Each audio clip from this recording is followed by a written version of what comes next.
Hey guys, Lauren Rew here with Ryan the Hacker Green. Just wrapped up XL Prime. How do we know that's really Hacker? Yeah, exactly. I think you should turn it around so everybody can see what the back of it says too.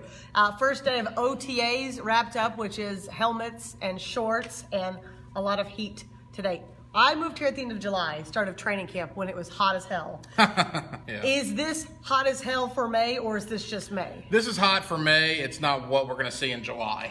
This is nowhere near what we're going to see in training camp. I always think this is hot, and then when July and August roll around, that is what hot is. Well, we make a lot about the weather sometimes, and partly because like getting out there and sweating, and there's no shade really whatsoever.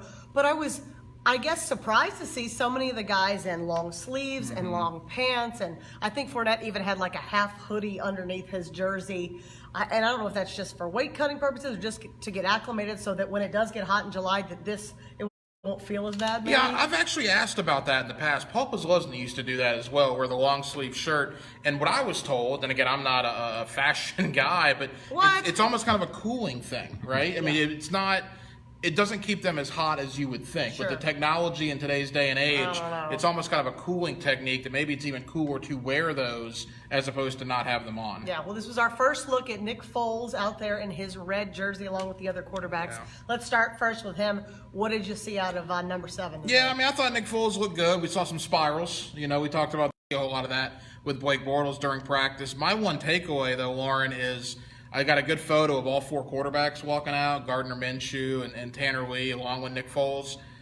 If Nick Foles were to go down this year, that is a gigantic problem. Literally because he's giant compared to them, or just in general? The Jaguars have nobody else on the roster. Yeah. They have nobody else on the roster that's taken a snap in the NFL. And that you at least had that with Cody Kessler. You released Cody Kessler, he's now in Philadelphia. So, again, if Nick Foles stays healthy, it's a non-issue. Right. If Nick Foles were to go down at any point during training camp, OTAs, etc., there's just not a lot behind him right now. What I found interesting about him, again, when they're not in pads and it's just the first time you see him out there, you try to look at little things that maybe you wouldn't normally pick up. He wears that glove on his non-throwing hand, and I just assumed that was a weather thing up in Philadelphia, maybe when it was colder, but turns out he wears it even when it's as hot as it was today. And some people just get used to it. He's done it enough now to where if he doesn't wear it, I imagine it's kind of odd to him. He's done it for a couple of years now, and I would imagine he'll do it for the foreseeable future. Right. Well, we know that Telvin Smith is still not reporting, and Doug Marrone didn't really want to talk much about that today, and probably until there's anything else to report, that question will get ignored maybe until it finally goes away.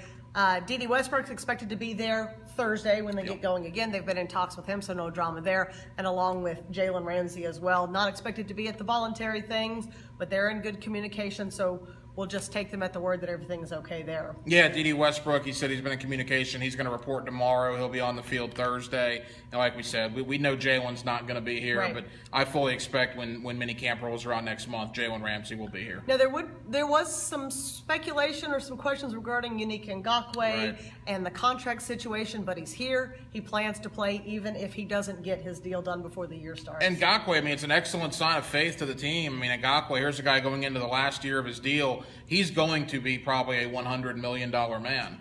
And you think about what's gone on in the NFL the last 2 days. Reuben Foster, torn ACL with the Washington Redskins. Tyler Kroft, a tight end up in Buffalo, breaks a foot.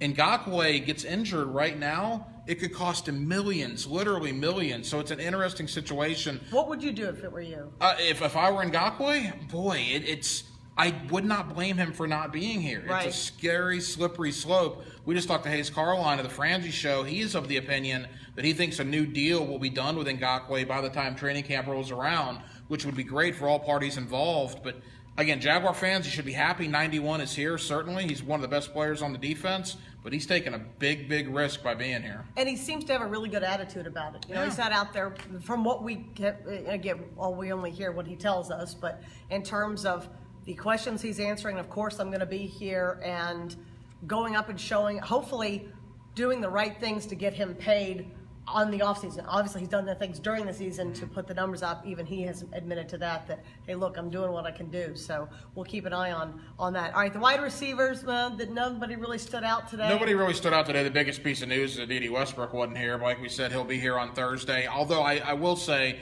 in the time I was out there, it's apparent Nick Foles and Chris Conley have a rapport. Yeah. That they played with each other in Kansas City. There's at least some familiarity there.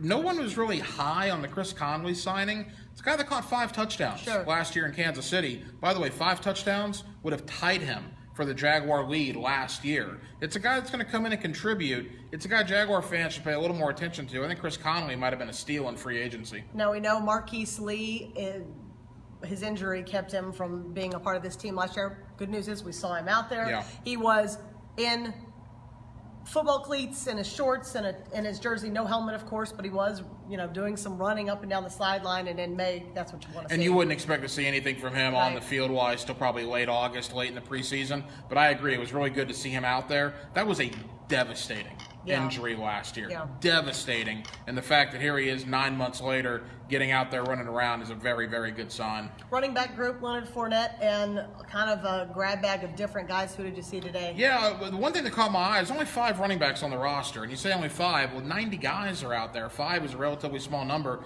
Not one of them under 215 pounds. Got a lot of big thumpers in the backfield. And the one thing to not lose sight of, we brought this up on XL Primetime today, the signing of Alfred Blue. From Houston, you bring him in, see what he's got. Alfred Blue's an LSU guy. Leonard Fournette is an LSU guy. Maybe Alfred Blue can be kind of that leader that TJ Yeldon, quite frankly, wasn't for Leonard Fournette. That's certainly something to keep an eye on. Blue is from the same area Fournette is. We'll see if they can build that chemistry as they move forward. I know you had to leave before it was over because of primetime starting at noon and ran till 12:45 today. Anybody else stand out today? The one thing that I wanted to keep in mind and just let people know, Cedric Ogbuehi, the big tackle they signed from Cincinnati, former first-round pick of Texas A&M, goes to Cincinnati, was horrible in Cincinnati. They flat out just let him go. You don't let a first-round pick go unless it's just not working out. You walked out to the practice field today, big number 77 kind of stands out. Yeah. 6'5", 310 pounds. I think Jawan Taylor is going to be the starter at right tackle. They drafted him in the 2nd round. I'm not saying anything different. I'm just going to keep my eye on Ogbuehi because you wonder if the light ever comes on. Right. If he figures out something here in Jacksonville that he didn't figure out in Cincinnati. The guy was a first-round pick for a reason. We'll see what happens. But keep your eye on Ogbuehi. He stood out a little bit today. Josh Allen, speaking of first-round picks, big guy. I mean, physically a big man out there, and you could point him out. Is there anything you saw from him today that, I mean, it's, again, considering the circumstances. Right, fast. Yeah. He is fast. And again, helmets and shorts, we understand that. There was a special teams situation where Josh Allen was out there. You understand why this guy was drafted in the top 10. He looks like he's going to be a player. All right, last one before we wrap things up here. I have been told that every year, every preseason, every OTAs, you find somebody. I found a guy. A guy Yes. off the radar. Have you established that guy yet? Well, here's my Determined who that will problem. be? My guy last year is still here. Oh, and that was who? And that's Casey McDermott, the offensive lineman from Miami. So I got a guy from last year that's still here. Do I kind of go away from Casey a little bit? My one guy that I did mention, I got him right here, number 42 in your program, number 1 in your heart. I'm an Andrew Wingard guy. Okay. Safety from Wyoming, rookie, undrafted free agent. I'm going all in on Wingard. Guy's got the long flowing locks Oh, I did see in the him back. there. I Okay, kind of yeah. like 42. We'll see what he's got out there. Okay, so we'll keep an eye on him with the OTAs. All right, we'll be back on Thursday, or the Jaguars will be back in action on Thursday for OTAs. You want to keep it to 1010XL for all the coverage of all things Jaguars. Thank you, Hacker. Thanks, Lauren.